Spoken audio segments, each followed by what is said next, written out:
나는 하루 일찍 별장으로 돌아왔다. 집에 다가가자 고함 소리가 들려왔다. 남편이 딸아이를 문 쪽으로 끌고 가며 소리치고 있었다. 당장 나가. 여긴 내 집이지. 내 집이 아니야. 시댁 식구들은 고개를 숙인 채 침묵했다. 나는 조용히 딸을 데리고 나와 대문을 닫았다. 오늘을 그들이 평생 잊지 못하게 만들 방법을 이미 알고 있었다. 운명의 갈림길 채널에 오신 것을 환영합니다. 시작하기 전에 어디서 저희 채널을 시청하고 계시는지 댓글로 남겨주세요. 저희에겐 아주 소중한 정보입니다. 그럼 흥미진진한 이야기를 즐겁게 감상하시기 바랍니다. 이서연은 익숙한 길을 따라 차를 몰았다. 길의 모든 굽이, 모든 움푹 파인 곳마다 지난 20년간 얼마나 자주 이 길을 오갔는지 떠올리게 했다.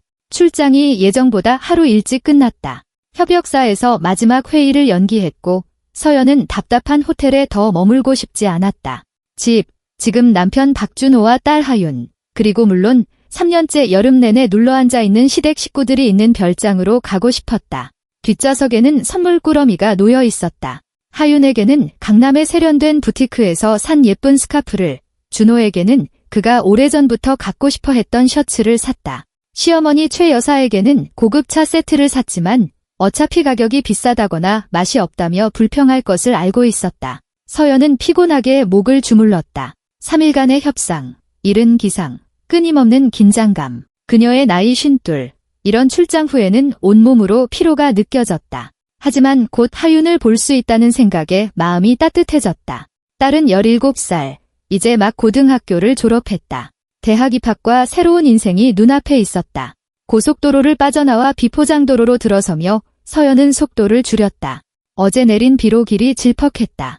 햇살마을이라는 이름의 전원주택단지는 온통 푸르름에 잠겨 있었다. 7월이 한창이었다. 짙은 아카시아 향기에 머리가 어지러울 정도였다. 서연은 차창을 내리고 신선한 공기를 들이마셨다. 이곳은 언제나 좋았다. 조용하고 평화롭고 도시의 번잡함에서 멀리 떨어진 곳. 나뭇가지에선 새들이 지저귀고 어디선가 멀리서 예초기 소리가 들려왔다. 갓 깎은 풀레음과 누군가의 바비큐 그릴에서 피어오르는 연기 냄새가 났다. 그녀의 집은 마을 끝, 숲 바로 옆에 있었다. 서연은 20년 전 대형 건설사에서 회계팀장으로 일하며 꽤 괜찮은 연봉을 받을 때 이 땅을 샀다. 그때는 남편도 아이도 없이 혼자였다. 그저 마음 편히 쉴 수 있는 자신만의 공간을 갖고 싶었다. 집은 스스로 지었다. 모아둔 돈을 전부 쏟아부었다. 이곳의 못 하나하나 그녀가 직접 골랐다. 목재를 고르던 일, 천장 높이를 두고 현장 소장과 다투던 일, 그리고 자신이 그토록 좋아하던 수레국화색으로 덧창을 직접 칠하던 기억이 생생했다. 준호를 만난 것은 그 후, 집이 이미 서 있을 때였다. 그는 믿음직하고 차분해 보였다. 공장에서 정비사로 일했고 동네 다른 남자들처럼 술을 마시지도 않았으며 세상 모든 것을 고칠 줄 아는 손재주를 가졌다. 결혼 후 그는 그녀의 집으로 들어와 마당을 가꾸고 울타리를 세우고 우물을 파는 일을 도왔다. 하윤은 1년 뒤에 태어났고 오랫동안 모든 것이 좋았다. 평범한 가정, 보통의 삶. 문제는 3년 전 시아버지가 돌아가시고 최 여사가 혼자가 되면서 시작됐다. 준호는 어머니가 여름 동안 함께 지내야 한다고 주장했다. 서연은 반대하지 않았다. 혼자 남으셨으니 와서 신선한 공기라도 쐬시면 좋겠다고 생각했다. 하지만 그 뒤를 이어 준호의 남동생 준서와 그의 아내 민지가 따라붙었다. 처음에는 주말에만 오더니 그 다음엔 일주일, 그러다 여름 내내 머물렀다. 그들은 자신들의 방식과 습관을 가지고 왔고 서연은 별장이 더 이상 자신의 안식처가 아니게 되었음을 느꼈다. 자신의 집 대문으로 다가가던 서연은 고함 소리를 들었다. 크고 날카로운 소리였다. 처음에는 이웃이 싸우는 줄 알았다. 옆집 김 선생님 댁은 늘 시끄러웠다. 아내가 남편의 술병 하나하나에 잔소리를 퍼부었으니까. 하지만 목소리는 왼쪽이 아니라 바로 자신의 집, 거실 창문에서 들려오고 있었다. 서연은 대문 조금 못 미쳐 담장 옆에 차를 세웠다. 심장이 쿵 내려앉았다. 뭔가 잘못됐다. 그녀는 차에서 내려 조용히 문을 닫고 귀를 기울였다. 준호의 목소리였다. 크고 화가 나 있었고 어딘가 완전히 낯설었다. 당장 나가. 여긴 내 집이지. 내 집이 아니야. 서연은 그 자리에 얼어붙었다. 거실 창문 너머로 남편이 보였다. 그는 방 한가운데 서서 분노로 얼굴이 시뻘개진 채 딸 하윤의 팔을 붙잡고 있었다. 문 쪽으로 거칠게 잡아채듯 끌고 가는 바람에 아이는 비틀거리며 겨우 균형을 잡았다. 하윤은 빠져나가려 애썼다. 얼굴은 눈물로 젖었고 머리카락은 헝클어져 눈을 가렸다. 아빠, 놔.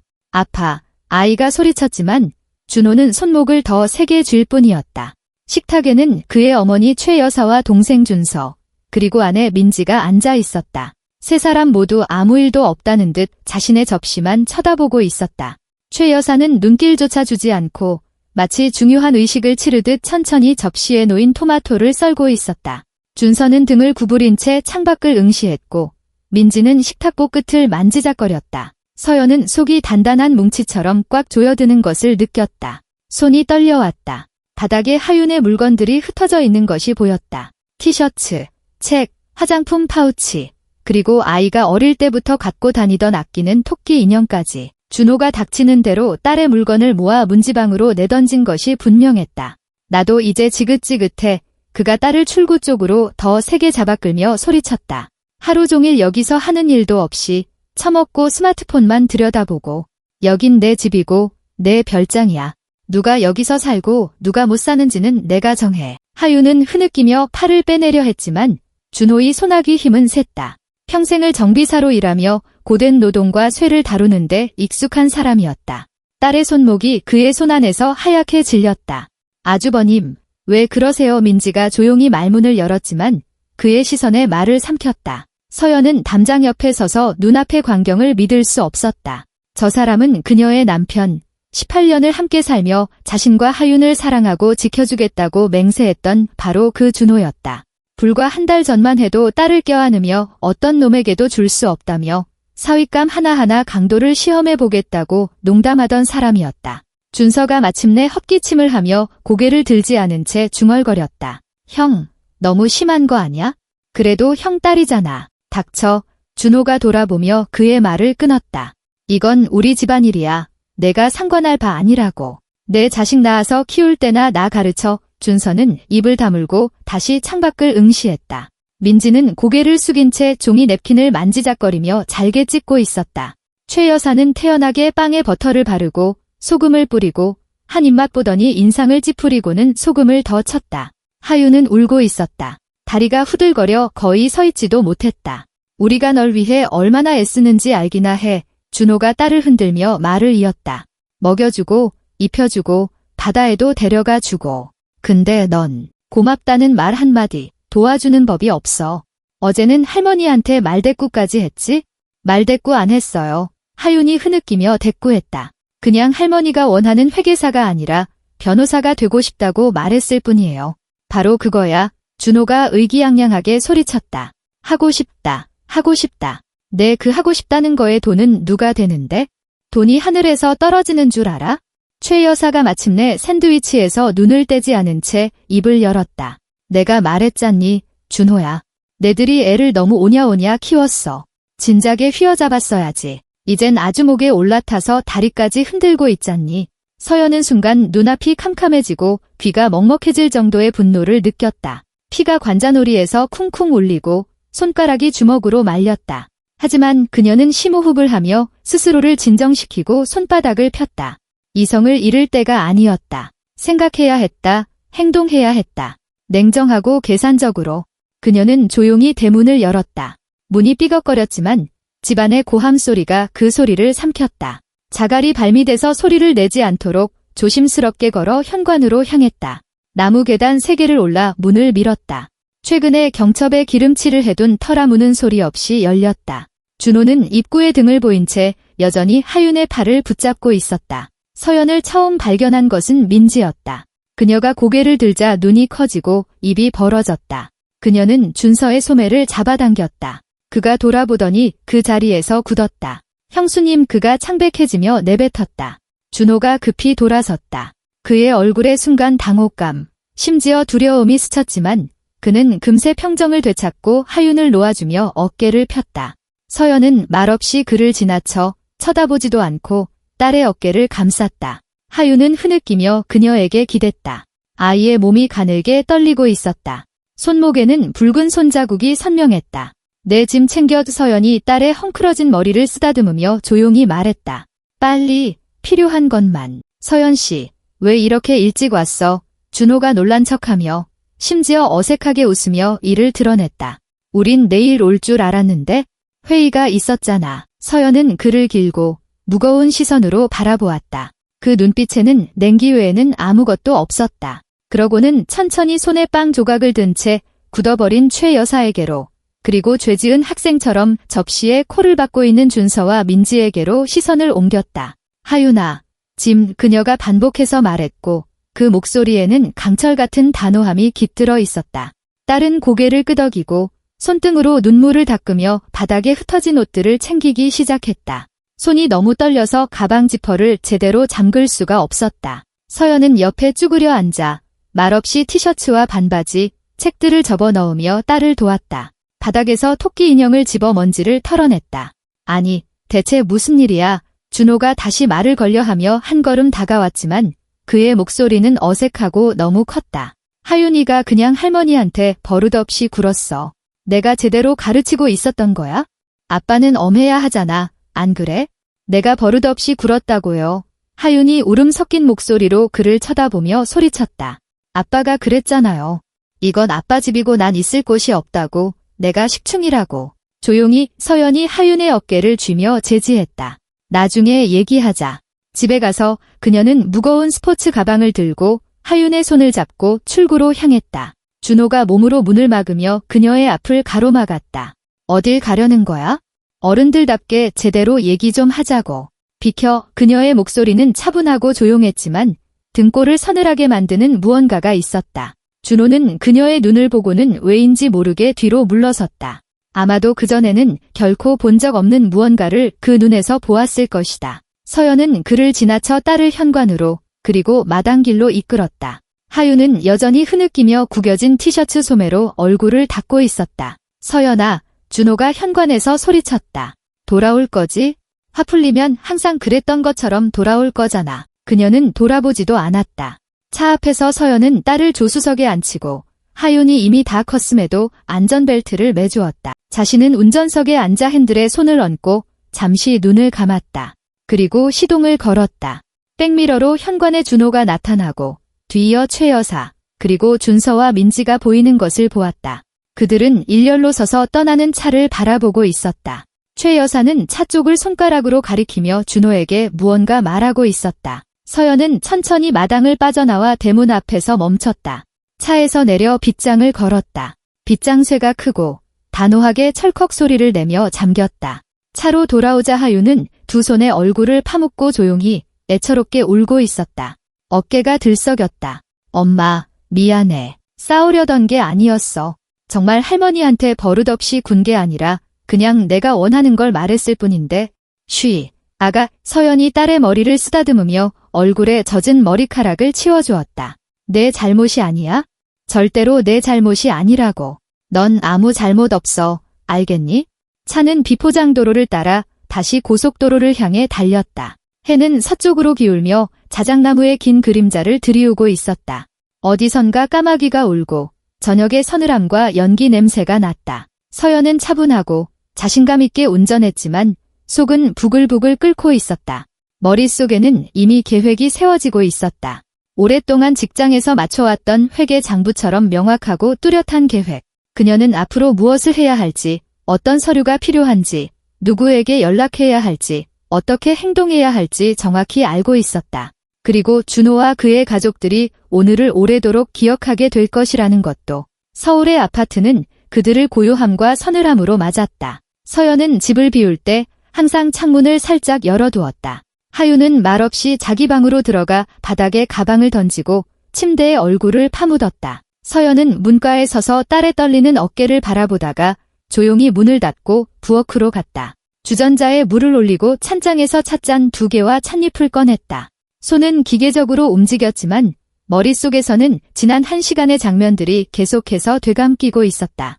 준호가 하윤을 문으로 끌고 가던 모습, 분노로 붉어진 그의 얼굴, 시어머니의 무심한 눈빛, 준서와 민지의 침묵.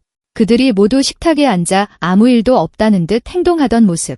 마치 17살짜리 소녀를 집에서 쫓아내는 것이 지극히 정상적인 일인 것처럼 서연은 찻잔에 끓는 물을 붓고 민트차 향기를 맡았다.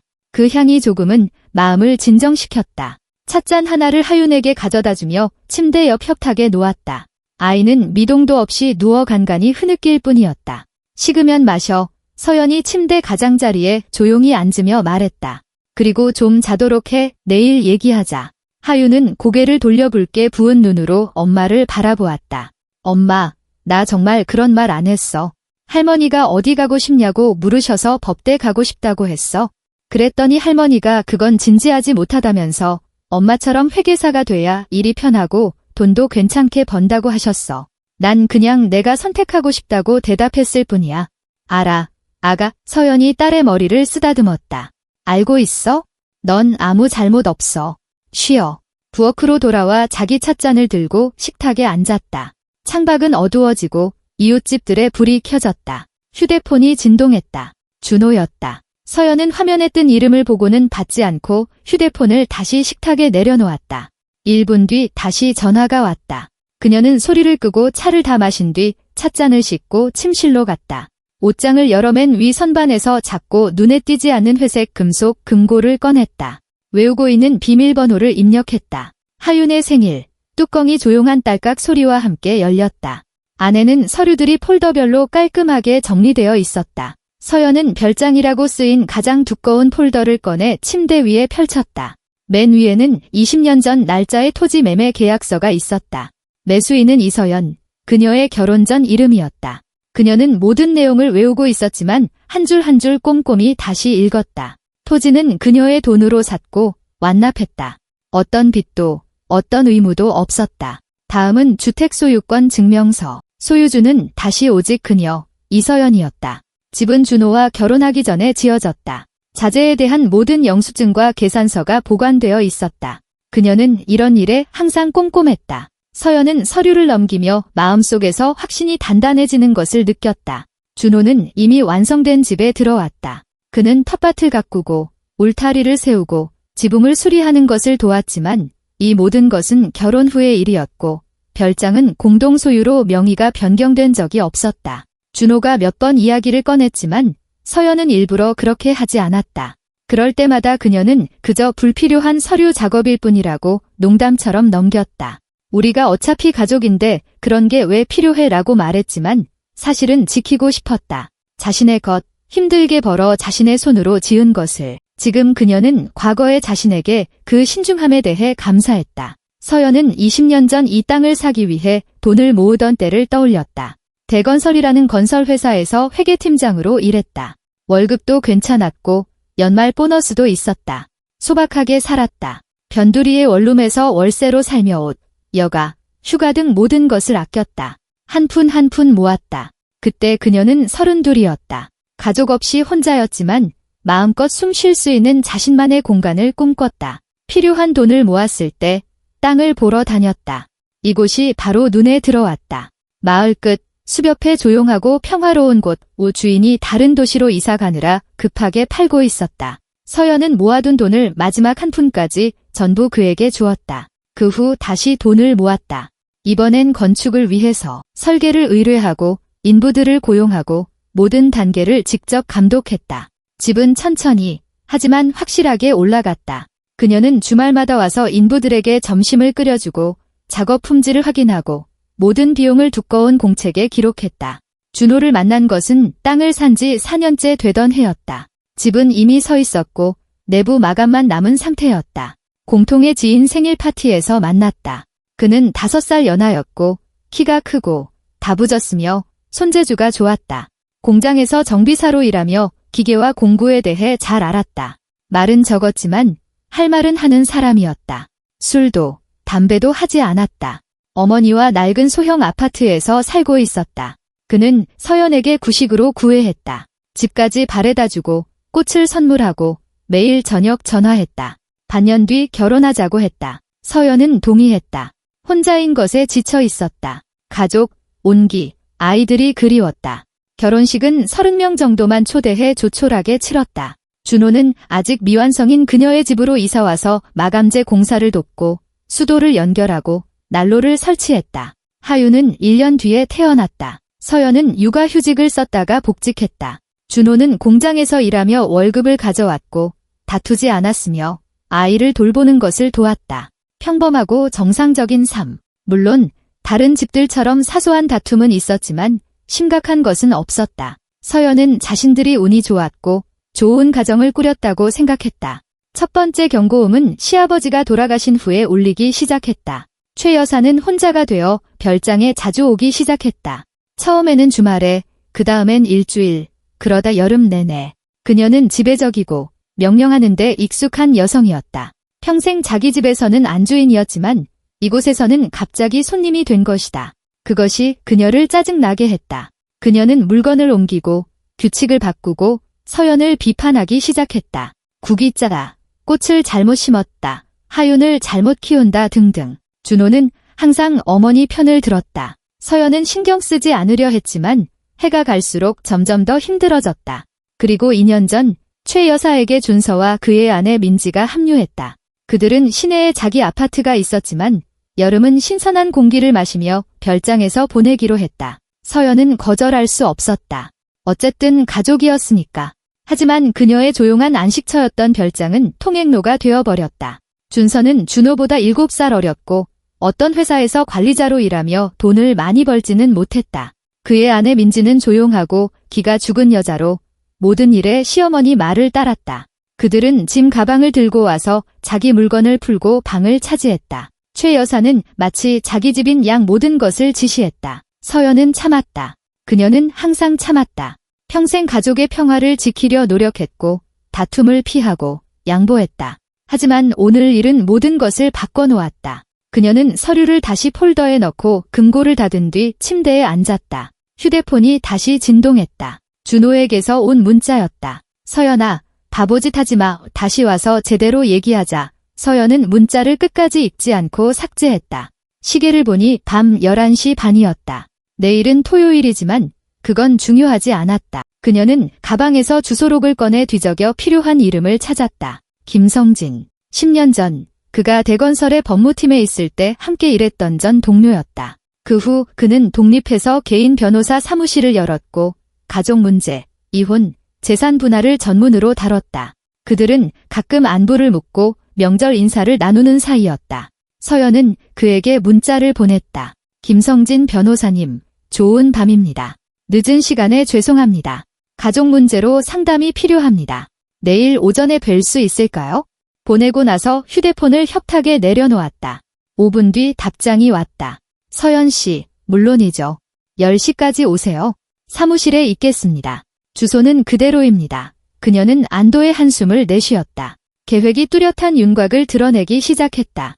내일 아침 변호사 미팅. 그 다음은 빠르고 단호하게 행동할 것이다. 서연은 일어나 아파트를 둘러보다 하윤의 방을 들여다보았다.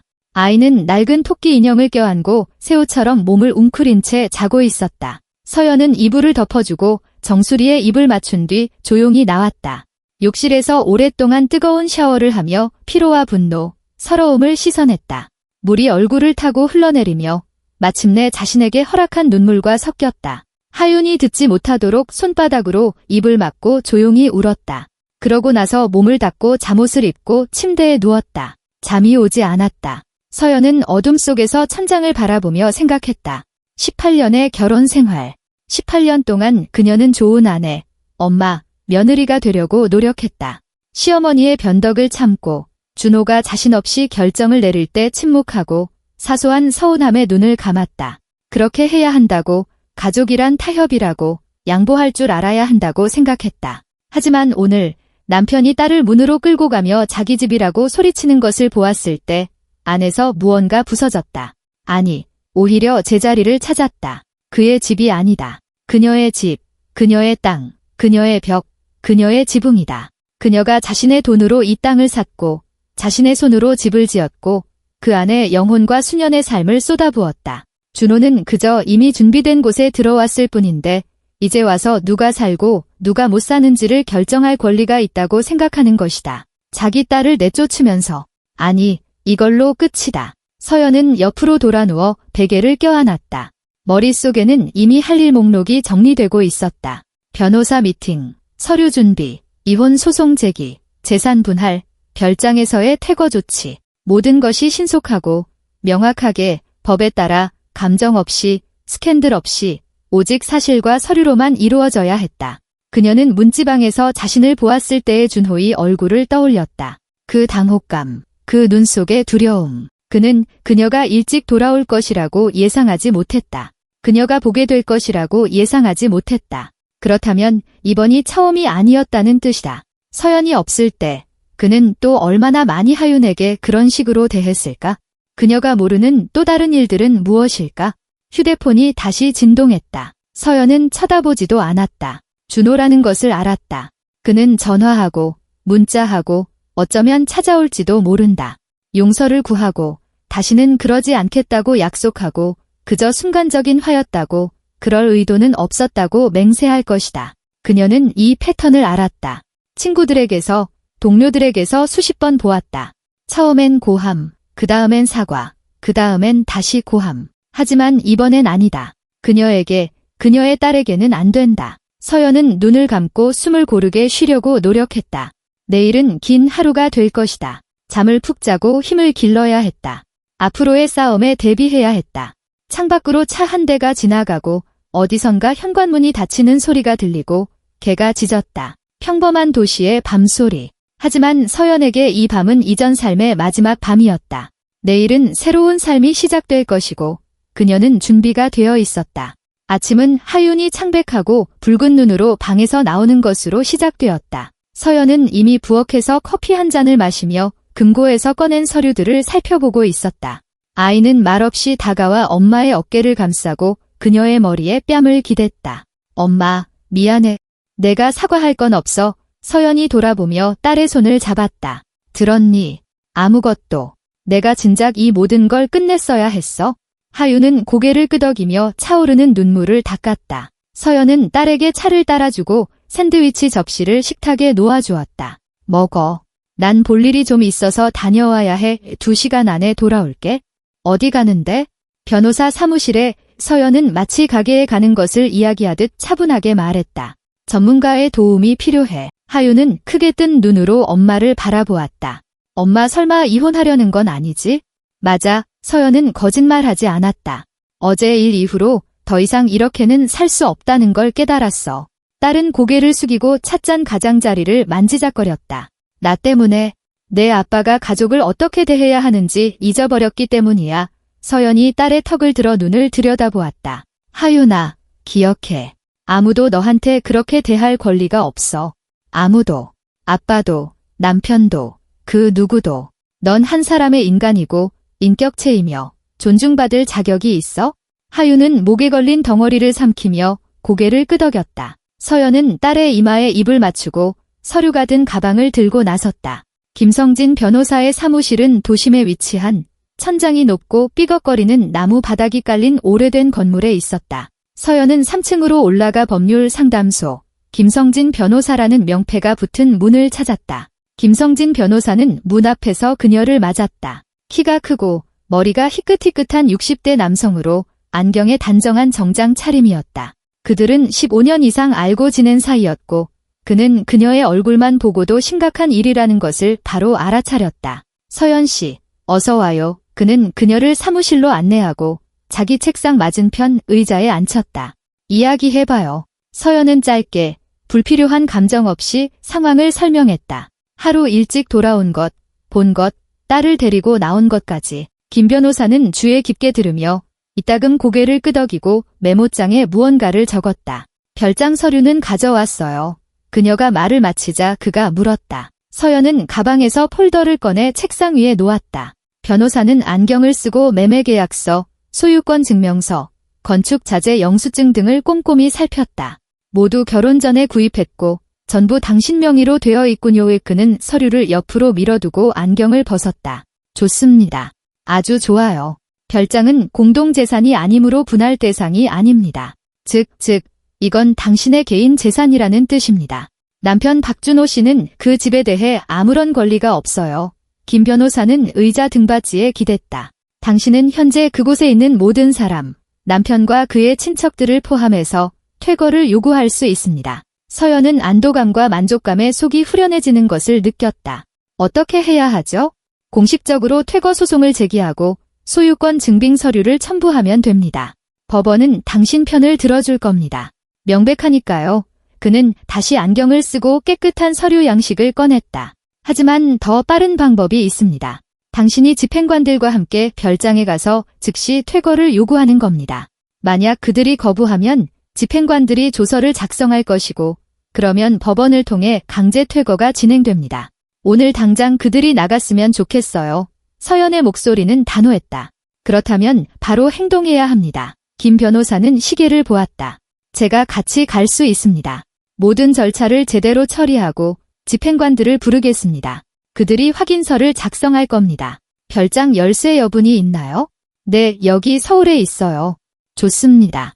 이혼 소송도 제기해야 합니다. 그는 다른 양식을 꺼냈다. 별장 외에 공동재산이 있습니까? 서울 아파트는 결혼 후에 샀고 공동 명의로 되어 있어요. 제 차는 결혼 전에 샀고요. 준호 씨는 낡은 소나타 한 대가 있는데 자기가 모은 돈으로 샀어요.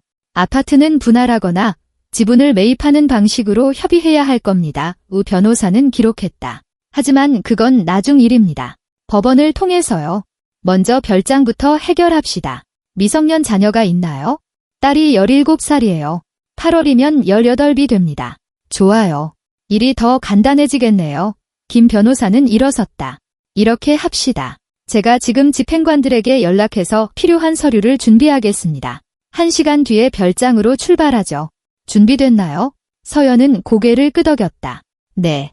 1시간 반 뒤, 그들은 2대의 차에 나눠 타고 별장으로 향했다. 앞에는 서연과 김 변호사가 탄 그녀의 차가, 뒤에는 젊은 남성과 나이든 여성, 2명의 법원 집행관이 탄 업무용 차량이 따랐다. 서연은 심장이 마구 뛰는 것을 느끼며 핸들을 꽉 쥐었다. 옆자리에서 김 변호사는 차분하게 서류를 검토하며 무언가 메모했다. 걱정 말아요. 그가 고개를 들지 않고 말했다. 모든 건 법대로 진행될 겁니다. 그들은 아무것도 할 수 없어요. 만약 나가길 거부하면요. 집행관들이 불법 점유에 대한 조서를 작성할 겁니다. 그 후 법원에서 강제 퇴거 판결이 나올 거고요. 하지만 보통 거기까지 가지는 않아요. 사람들은 바로 나가는 게 낫다는 걸 알거든요. 서연은 도로에서 눈을 떼지 않은 채 고개를 끄덕였다. 머릿속에서는 준호가 소리치고 최 여사가 통곡하고 준서가 자신을 설득하려 하는 여러 가지 시나리오가 맴돌았다. 하지만 그녀는 물러서지 않을 것임을 알았다. 한 걸음도 뒤로 가지 않을 것이다. 마을로 들어서는 비포장도로로 접어들었을 때 서연은 입이 바싹 마르는 것을 느꼈다. 옆집 김 선생님 댁을 지나쳤다. 집주인이 텃밭에 물을 주다가 2대의 차 행렬을 보고는 놀란 듯 쳐다보았다. 익숙한 대문 앞에서 차를 멈췄다. 마당은 조용했다. 거실 창문에서 그림자가 스쳐 지나갔다. 누군가 그들이 온 것을 본 것이다. 서연은 차에서 내려 대문을 열었다. 김 변호사와 집행관들이 그녀를 따랐다. 집 문이 활짝 열렸다. 현관으로 준호가 나왔다. 그는 잠옷바지에 낡은 티셔츠 차림이었고 맨발이었다. 머리는 헝클어져 있었다. 서연과 집행관들, 그리고 정장을 입은 낯선 남자를 보고는 인상을 찌푸렸다. 이게 무슨 쏘야? 준호 씨, 이분들은 법원 집행관들이고 이쪽은 제 변호사인 김성진 변호사님입니다. 서연은 감정 없이 평탄한 목소리로 말했다. 당신과 당신의 모든 가족들이 즉시 제 집을 비워주실 것을 요구합니다. 준호는 크고 신경질적으로 웃었다. 내 집. 서연 씨, 돌았어. 여긴 우리 집이야. 아니요, 그녀는 가방에서 서류를 꺼내 집행관에게 건넸다. 제 집입니다. 결혼 전에 제 돈으로 샀고 오직 제 명의로만 되어 있습니다. 확인해 주십시오. 여성 집행관이 서류를 받아 훑어보고는 동료에게 고개를 끄덕였다. 그가 태블릿을 꺼내 무언가 서류를 작성하기 시작했다. 준호의 얼굴이 창백해졌다가 다시 붉어졌다. 무슨 서연 씨, 대체 무슨 소리야? 우린 가족이잖아. 내가 여기서 18년을 살았다고. 살았었죠. 왜 그녀가 정정했다. 더는 아니에요. 날 쫓아낼 순 없어. 김 변호사가 차분하게 한 걸음 나섰다. 장담하건대 가능합니다. 이 주택은 이서연 씨의 개인 재산으로 결혼 전에 취득하여 재산 분할 대상이 아닙니다. 민법 제830조에 따라서요. 그놈의 민법은 집어치워 준호가 소리쳤지만 그의 목소리에는 이미 자신감이 없었다. 현관으로 최 여사가 나왔고 그 뒤로 준서와 민지가 따랐다. 시어머니는 부엌 행주로 손을 닦고 있었다. 얼굴은 굳어 있었다. 서연아, 무슨 일이니? 그녀는 부드러운 말투를 쓰려 애썼다. 너희들 싸웠니? 왜들 그래? 우린 가족이잖니? 가족이었죠. 서연이 그녀의 눈을 똑바로 쳐다보았다. 어제까지는요. 당신들이 모두 식탁에 앉아 준호 씨가 제 딸을 집에서 쫓아내는 걸 말없이 지켜보던 그 순간까지는요. 최 여사는 입을 열었지만 아무 말도 하지 못했다. 준서는 땅으로 시선을 떨궜다. 민지는 두 팔로 자신을 감싸 안으며 움츠러들었다. 내가 이 집에 돈을 얼마나 쏟아부었는데. 준호가 소리쳤다. 지붕도 갈고 울타리도 세우고 수도관도 설치했어. 그 비용에 대한 서류 증빙이 있습니까? 김 변호사가 물었다. 영수증, 계산서, 계약서 같은 거요? 준호는 주먹을 쥔 채 침묵했다. 바로 그겁니다. 변호사가 고개를 끄덕였다. 서류 없이는 그냥 말뿐입니다. 이서연 씨는 자신의 재산 반환을 요구할 완전한 권리가 있습니다. 당신들에게는 짐을 싸서 집을 떠날 하루의 시간이 있습니다. 하루, 최 여사가 발끈했다. 어떻게 감히? 우린 갈 곳이 없어요. 시내에 아파트가 있으시잖아요. 서연이 차갑게 말했다. 평화로에 있는 투룸 아파트요. 거기로 돌아가시면 됩니다.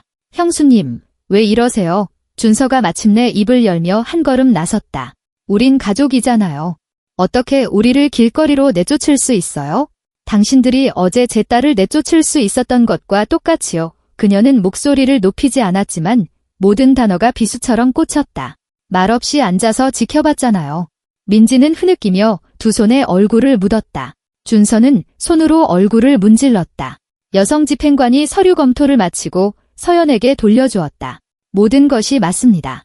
당신이 유일한 소유주인 것이 확실합니다. 선생님. 그녀는 준호를 보았다. 실례지만 성함이 어떻게 되시죠? 박준호요. 그가 이를 악물고 퉁명스럽게 대답했다. 박준호 씨. 그리고 이 집에 있는 분들은 24시간 내에 이 건물을 비워야 합니다. 그렇지 않을 경우 조서가 작성되고 법원을 통해 강제 퇴거 절차가 개시될 것입니다.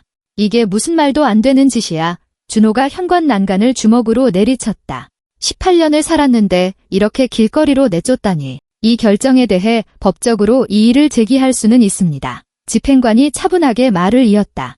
하지만 경고하건대 이런 서류가 있는 이상 당신의 승소 가능성은 희박합니다. 김 변호사는 폴더에서 또 다른 서류를 꺼냈다. 박준호 씨, 이것은 이혼 소장입니다. 이서연 씨가 이혼을 청구합니다.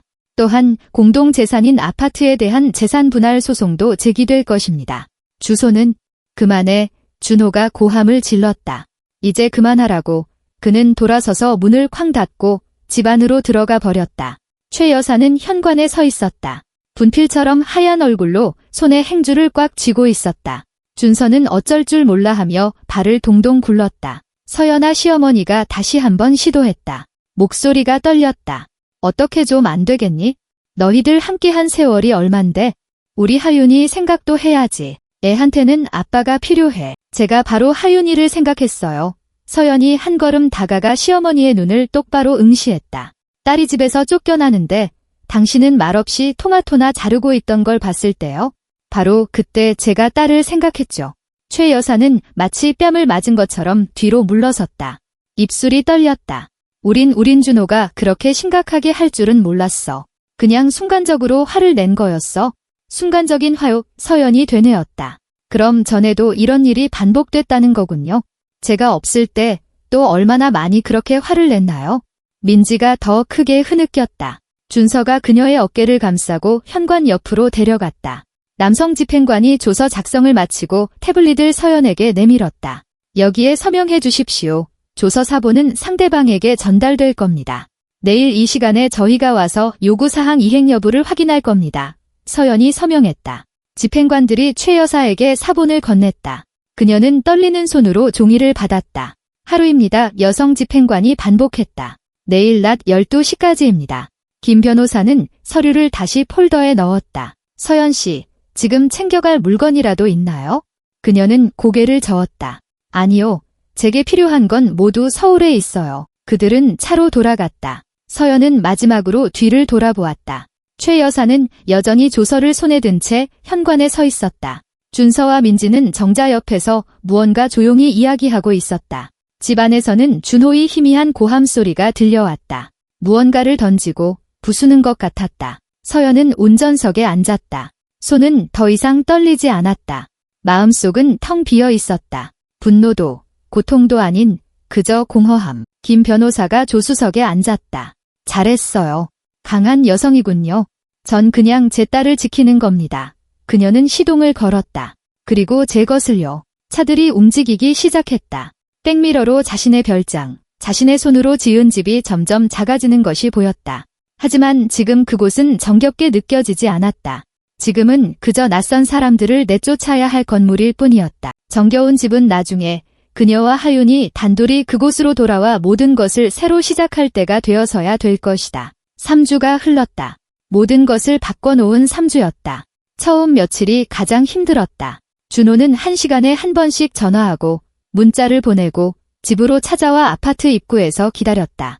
처음에는 소리치고 위협하더니 나중에는 애원하며 모든 것이 바뀔 거라고 약속했다. 서연은 전화를 받지도 문을 열어주지도 않았다. 한 번은 그가 새벽 3시까지 창문 밑에 서 있다가 이웃이 경찰을 부르기도 했다. 하윤은 밤마다 울었다. 어쨌든 그녀의 아버지였으니까. 서연은 옆에 앉아 머리를 쓰다듬으며 모든 것이 괜찮을 거라고, 그들이 이겨낼 수 있을 거라고 조용히 말했고 자신에게도 똑같이 되뇌었다. 최 여사는 한 번 전화해서 동정심에 호소하려 했다. 깨진 가정과 이혼의 죄에 대해 이야기했다. 서연은 말없이 듣고는 전화를 끊었다. 그 후로 시어머니는 더 이상 전화하지 않았다. 집행관들과 방문한 다음 날 서연은 김 변호사와 함께 다시 별장을 찾았다. 대문은 열려 있었고 마당에는 짐 꾸러미가 널려 있었다. 집은 비어 있었다. 준호와 그의 가족들은 하루가 채 지나기도 전에 떠난 것이다. 서연은 방들을 둘러보았다. 모든 곳이 엉망이었다. 부엌에는 씻지 않은 그릇들, 침대에는 구겨진 시트, 바닥에는 쓰레기가 널려 있었다. 거실 식탁에는 준호의 큰 글씨체로 쓴 쪽지가 놓여 있었다. 후회하게 될 거야. 서연은 종이를 구겨 쓰레기통에 버렸다. 그러고 나서 집을 잠그고 다시 서울로 돌아왔다. 그곳으로 돌아가기엔 아직 일렀다. 이혼은 서연이 예상했던 것보다 빨리 진행되었다. 준호는 별장의 절반을 요구하려 했지만 그의 변호사는 서류를 검토한 후 승산이 없다고 설명했다. 그러자 그는 수리와 개선에 대한 보상을 요구했지만 영수증과 계산서가 없어 법원은 기각했다. 결국 아파트만 분할했다. 서연은 그의 지분을 사겠다고 제안했다. 감정평가사가 가치를 정했고 그녀는 대출을 받아 준호에게 돈을 지불했다. 그는 눈도 마주치지 않은 채 자신의 지분 포기 각서에 서명했다. 마지막 재판날, 그들은 법정 양쪽에 앉아 있었다. 판사가 이혼 판결을 내리자 준호는 벌떡 일어나 뒤도 돌아보지 않고 나가버렸다. 서연은 그의 뒷모습을 보며 안도감을 느꼈다. 마치 18년 동안 짊어지고 있던 무거운 짐을 내려놓은 것 같았다. 하윤은 점차 안정을 되찾았다. 첫 주는 거의 방에서 나오지 않다가 점차 엄마를 도와 집안일을 하고 물건을 정리하고 요리를 하기 시작했다. 그들은 삶에 대해, 계획에 대해, 앞으로 어떻게 될지에 대해 많은 이야기를 나눴다. 어느 날 저녁, 부엌에서 차를 마시고 있을 때 하윤이 물었다. 엄마, 후회 안 해? 이렇게 된 거? 서연은 오랫동안 창밖을 보며 침묵했다. 유리창 너머로 날이 저물고 이웃집들의 불이 켜졌다. 있잖아, 하윤아. 난 딱 한 가지만 후회해. 이걸 더 일찍 하지 않은 것 참고, 침묵하고, 눈 감아줬던 것, 그게 옳다고, 가족을 위해서는 양보해야 한다고 생각했어. 하지만 사실은 그냥 혼자 남는 게 두려웠던 거야. 지금은 안 두려워? 응, 서연이 미소 지으며 딸의 손을 잡았다. 왜냐하면 난 혼자가 아니니까. 내가 있잖아. 우리가 함께 있는 한, 우린 아무것도 두렵지 않아. 하윤은 그녀의 손가락을 꽉 쥐었다. 나 변호사가 될 거야. 그녀가 김성진 변호사님처럼 단호하게 말했다. 엄마 같은 여성들이 자신과 아이들을 지키는 걸 두려워하지 않도록 돕고 싶어. 서연은 목이 메어오는 것을 느꼈다. 그녀는 딸을 끌어당겨 꽉 껴안았다. 넌 분명히 해낼 거야, 아가. 분명히. 7월 말, 그들은 처음으로 함께 별장에 돌아왔다. 서연은 걱정했다. 하윤이 어떻게 반응할지, 힘든 기억이 다시 떠오르지는 않을지. 하지만 아이는 차에서 내려 주위를 둘러보고는 깊이 숨을 들이쉬었다. 여기 정말 좋다. 여기서 나는 냄새를 잊고 있었네. 그들은 청소를 시작했다. 바닥과 창문을 닫고 커튼을 빨고 잡동사니를 치웠다. 아침부터 저녁까지 일했고 너무 피곤해서 겨우 침대까지 기어갈 정도였다. 하지만 하루하루 집은 생기를 되찾고 빛과 아늑함으로 가득 찼다. 하유는 자기 방에 나비가 그려진 화사한 새 커튼을 달았다. 서연은 덧창을 다시 칠하고 울타리 페인트도 새로 칠했다. 둘이 함께 텃밭을 갈고 현관 옆에 곽꽃, 다알리아, 백일홍 같은 꽃들을 심었다. 매일 저녁 물을 주며 첫싹이 돋아나는 것을 지켜보았다. 이웃들이 안부를 물으러 찾아와 모종과 씨앗, 파이를 가져다 주었다. 서연은 많은 사람들이 마을에서 무슨 일이 있었는지 안다는 것을 알았다. 소문은 빨리 퍼졌지만 아무도 불필요한 질문을 하거나 조언을 하려 들지 않았다. 그저 자신들이 할 수 있는 방식으로 지지해 주었다. 왼쪽 집 아주머니가 어느 날 띨 한 묶음을 들고 찾아왔다. 서연 씨, 이거 텃밭에서 딴 거야. 싱싱하고 향도 좋아. 가져가. 감사합니다. 서연은 채소를 받고 차를 권했다. 그들은 테라스에 앉아 산딸기 잼을 곁들여 차를 마셨다.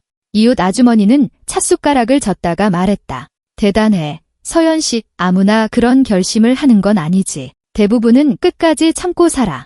저도 참았어요. 서연이 어깨를 으쓱했다. 오래 참았죠. 하지만 필요한 순간에 그만이라고 말할 힘을 찾은 것. 그건 정말 값진 일이야. 아주머니가 그녀의 손을 토닥였다. 필요한 거 있으면 언제든 말해. 부끄러워 말고. 그녀가 떠난 후 하윤이 테라스로 나와 엄마 옆에 앉았다. 우리 이웃들 좋은 분들이네. 응, 서연이 동의했다. 아주 좋아. 8월, 하윤은 시험을 치르고 법학과에 합격했다. 커트라인도 높고 경쟁도 치열했지만 아이는 여름 내내 공부해서 충분한 점수를 받았다. 결과가 나왔을 때 서연과 하윤은 서로 껴안고 웃고 기쁨의 눈물을 흘렸다. 합격했어. 서연이 딸의 정수리에 입을 맞췄다.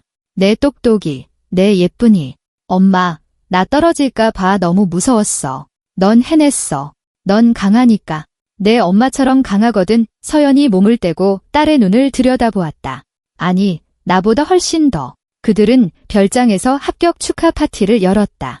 김성진 변호사와 이웃들, 그리고 서연의 친구 몇 명을 초대했다. 테라스에 상을 차렸다. 서연은 커다란 사과 파이를 구웠다. 김 변호사는 흰장미 꽃다발과 샴페인 한 병을 가져왔다. 우리 학생을 위하여.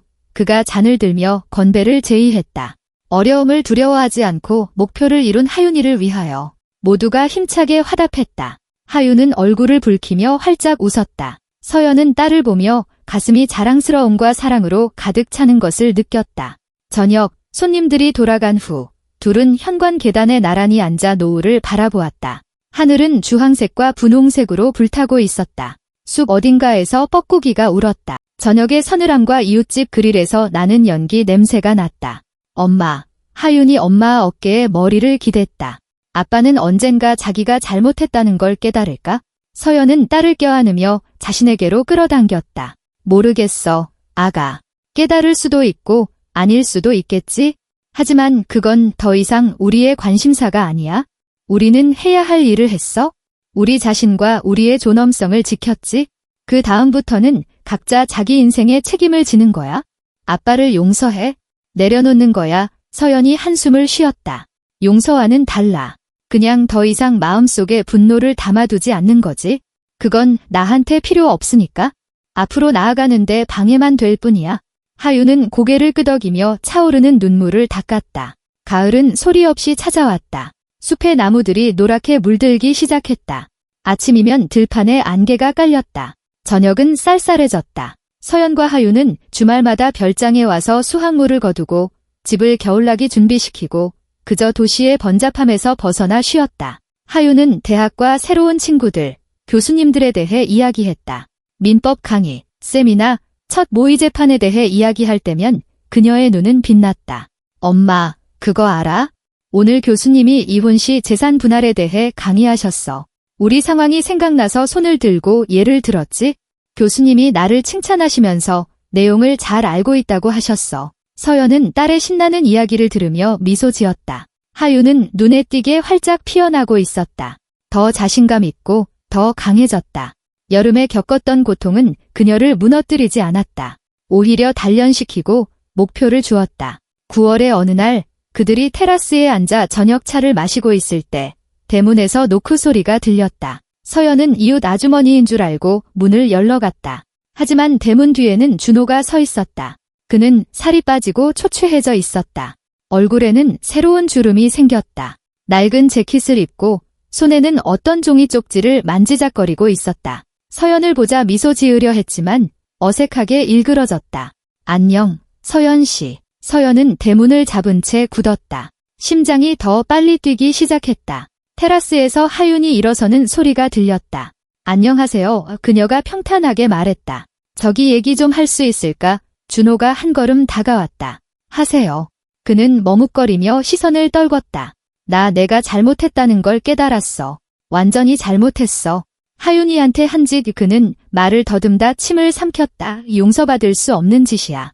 내가 어떻게 그랬는지 나 자신도 이해가 안 가. 어떻게 내 딸한테 상처를 줄 수 있었는지. 서연은 그를 보며 침묵했다. 준호는 손에 든 종이를 구기며 말을 이었다. 어머니는 준선회로 가셨어. 나 혼자 남았지? 생각을 많이 했어? 내가 가장 중요한 걸 다 잃었다는 걸 깨달았어. 당신, 하윤이, 집 모두 내 잘못이야. 그래서 이제 어쩌라고요? 서연이 조용히 물었다. 사과하고 싶어. 당신하고 딸한테. 그가 눈을 들었다. 용서해달라고 비는 거 아니야? 돌아와 달라고 하는 것도 아니고.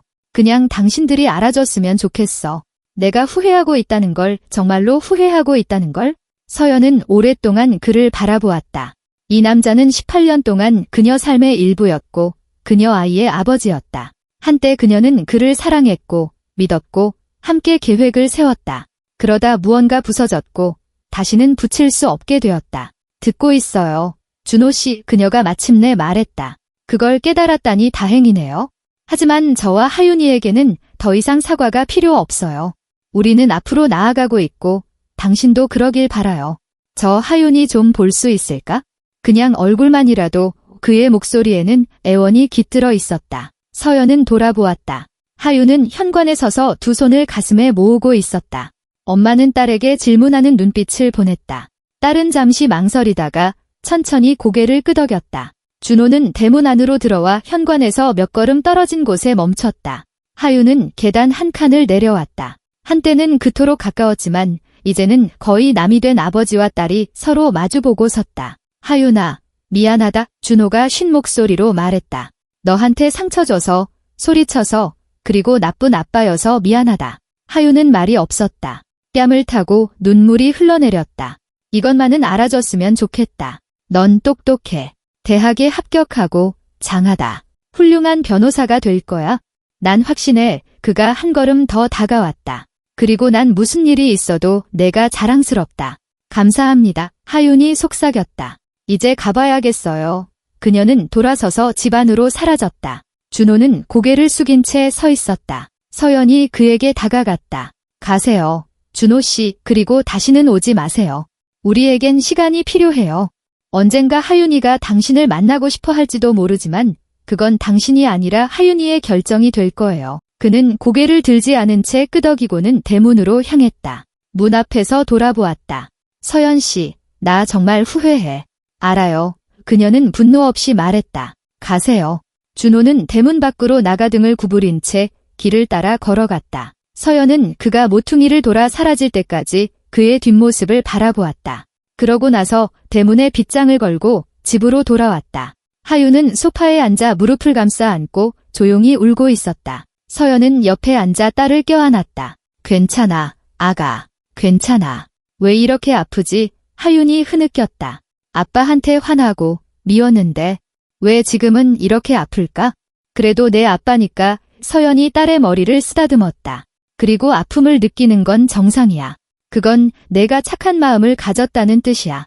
하지만 이 아픔이 내 삶을 지배하게 두지 마. 느끼고, 겪어내고, 그리고 내려놓는 거야. 하윤은 엄마에게 기대며 점차 진정했다. 창밖이 완전히 어두워질 때까지 그들은 오랫동안 그렇게 앉아 있었다. 겨울은 일찍 찾아왔다. 11월에 이미 첫눈이 내려 별장을 하얀 이불로 덮었다. 서연은 2주에 한 번씩 와서 집을 점검하고 난로를 지피고 현관에 눈을 치웠다. 하윤은 시험 기간이라 도시에 머물렀다. 도서관에 파묻혀 시험 준비를 했다. 서연은 딸이 한없이 자랑스러웠다. 밤늦게까지 교과서와 씨름하고 강의를 요약하고 보고서를 준비하는 모습을 보았다. 그녀의 눈에는 전에는 없던 불꽃이 타오르고 있었다. 그녀는 자신의 소명을 찾은 것이다. 새해 전날 그들은 별장에 가서 근처 숲에서 베어온 나무로 함께 크리스마스 트리를 장식하고 전구를 달고 상을 차렸다. 김성진 변호사와 이웃 아주머니를 초대했다. 아침까지 식탁에 앉아 이야기하고 웃고 지난 한 해를 회상했다. 자정이 되자 서연은 잔을 들었다. 우리를 위하여, 우리가 이겨낸 것을 위하여, 새로운 삶을 위하여. 모두가 화답했다. 하윤은 엄마를 껴안고 그녀의 어깨에 뺨을 기댔다. 엄마, 정말 사랑해. 나도 사랑해, 아가. 세상에서 가장 많이? 봄은 새로운 변화를 가져왔다. 서연은 직장에서 승진했다. 회사의 재무이사로 임명되었다. 하윤은 성공적으로 1학년을 마치고 김성진 변호사가 일하는 법률 사무소에 인턴십 제안을 받았다. 4월, 그들은 다시 별장에 와서 새 시즌을 준비했다. 텃밭을 갈고 모종을 심고 나무에 석회를 칠했다. 나란히 일하며 노래를 흥얼거리고 농담을 했다. 어느 날 저녁, 테라스에 앉아 노을을 보고 있을 때 하윤이 말했다. 엄마, 그거 알아? 생각해보니까 일어났던 모든 일이 헛된 건 아니었던 것 같아. 왜 그렇게 생각해? 만약 그 끔찍한 날이 없었다면 난 내가 뭐가 되고 싶은지 몰랐을 거야. 내 목표를 찾지 못했을 거야. 아마 그냥 별장에 앉아서 인생에서 뭘 원하는지도 모른 채 지냈을지도 몰라. 서연은 잠시 생각하더니 고개를 끄덕였다. 내 말이 맞아? 때로는 가장 끔찍한 사건들이 전환점이 되기도 해 우리를 부수지만 그 후에 우리는 더 강하고 더 현명하게 다시 일어서지. 아빠랑 결혼한 거 후회해? 아니, 서연이 고개를 저었다. 그 사람이 없었다면 너도 없었을 테니까. 그리고 넌 내 인생에서 일어난 최고의 일이야. 하윤은 미소 지으며 엄마의 손을 잡았다. 여름은 눈 깜짝할 사이에 지나갔다. 서연은 한 달간 휴가를 내고 별장에서 보냈다. 손님을 맞이하고 숲으로 딸기를 따러 가고 근처 호수에서 수영하고 그저 고요함과 평화를 즐겼다. 하윤은 더 자랐고 성숙해졌다. 마르고 수줍음 많던 소녀에서 맑은 눈빛과 단단한 성격을 가진 자신감 있는 아가씨로 변해 있었다. 그녀는 책을 많이 읽었고 법과 정의에 대해 토론했고 인턴십과 자신이 다룬 사건들에 대해 이야기했다. 엄마, 오늘 우리 사무실에 한 여성분이 오셨어. 남편이 술 마시고 폭행한대. 이혼하고 싶은데 무서워하더라고. 갈 곳도 없고 남편이 아이들을 빼앗아갈 거라고 말했어. 그래서 뭐라고 조언해줬어? 김 변호사님이 그녀의 모든 권리를 설명해 주시고 어떻게 자신을 보호하고 어디에 도움을 청해야 하는지 알려주셨어. 난 앉아서 생각했지. 모든 여성들이 참을 의무가 없다는 걸, 떠나서 새로 시작할 수 있다는 걸 알았으면 좋겠다고. 내가 그들에게 알려주게 될 거야. 서연이 딸의 머리를 쓰다듬었다. 난 내가 훌륭한 변호사가 되어 많은 사람을 도울 거라고 믿어. 8월 말, 새 학년이 시작되기 전 그들은 별장에서 작은 파티를 열었다. 하윤의 대학 친구들, 서연의 동료들, 이웃들을 초대했다.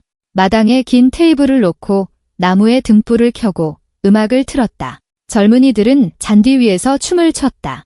나이 든 세대는 식탁에 앉아 느긋한 대화를 나눴다. 서연은 이 모든 것을 보며 마음속에 온기와 평화가 퍼지는 것을 느꼈다. 그녀의 별장은 다시 집이 되었다. 사랑과 웃음, 빛으로 가득 찬 진짜 짐고함도 두려움도 이곳을 자기 소유물로 여기던 낯선 사람들도 없는. 어두워지고 별이 뜨자 하윤이 엄마에게 다가와 등 뒤에서 껴안았다. 엄마, 봐봐. 얼마나 예쁜지. 서연은 위를 올려다보았다. 은하수가 은빛 길처럼 하늘에 흩뿌려져 있었다. 어디선가 멀리 별자리들이 반짝였다. 응예 그녀가 속삭였다. 정말 예쁘다. 있잖아, 엄마. 생각해보니 내가 나중에 공부 마치고 일 시작하면 우리 집을 좀 넓힐까봐 친구들이 놀러와서 묵을 수 있게 방을 하나 더 만드는 거야. 물론이지. 아가의 서연이 돌아보며 딸을 껴안았다. 내가 원하는 건 뭐든지 하자. 여긴 우리 집이잖아. 내 집이자 내 집. 그들은 현관에 서서 서로를 껴안고 별을 바라보았다. 숲 어딘가에서 부엉이가 울고 풀 속에서는 귀뚜라미가 울었다. 모닥불에서는 연기 냄새가 풍겨왔다. 음악은 조용히 흐르고 손님들은 웃고 있었다. 밤이 따뜻한 이불처럼 별장을 감싸고 있었다. 그리고 서연은 수년 만에 처음으로 진정으로 행복하다고 느꼈다. 모든 것이 완벽해서도 아무런 문제가 없어서도 아니었다. 곁에 그녀의 딸, 그녀의 버팀목, 그녀의 의미가 있었기 때문이다. 시련을 겪고도 무너지지 않았기 때문이다. 그들에게는 이 집, 이 땅, 머리 위에 하늘이 있었기 때문이다. 그리고 앞으로는 온전한 삶이 펼쳐져 있었기 때문이다. 두려움과 의심 없이 자신들의 손으로 직접 만들어갈 새로운 삶, 자신들의 운명의 주인이 될 삶. 이야기를 들어주셔서 감사합니다.